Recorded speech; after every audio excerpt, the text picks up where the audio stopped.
৮০-র দশকে পার্কটি গড়ে তোলে অগ্রপথিক পল্লী সমিতি। এখন প্রায় ১০০ বিঘা জমি জুড়ে রয়েছে এই জিন্দা পার্ক।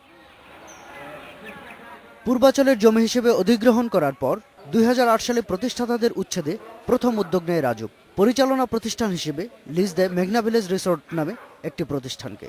এর পরপরই দেখা দেয় জটিলতা। রাজুক যদি একটা থার্ড পার্টির একটা ব্যবসায়ী পার্টির লিজ দিতে পারে, তাহলে আমাদেরকে দিতে পারবে না কেন? যারা আমরা এটা প্রতিষ্ঠাতা, রাজুক জমির মালিক, একর মূলের জমির মালিক, কিন্তু পার্কের মালিক তো আমরা। পার্ক তো আমরা করেছি, আমাদের করা পার্কটা আমাদের আবেদন আন্দোলনের প্রেক্ষিতে স্বীকৃতি দিচ্ছে।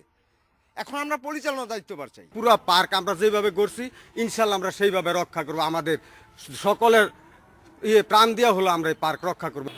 হাইকোর্ট ও আপিল বিভাগে মামলার পর দখল বুঝে নিতে ২রা মার্চ সময় বেঁধে দেয় রাজুক।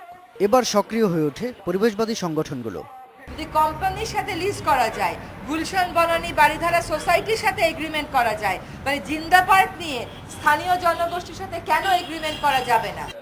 এসব বক্তব্যকে অবাস্তব মন্তব্য করে আইনানুগ ব্যবস্থা নেওয়ার কথা জানিয়েছেন রাজুক চেয়ারম্যান।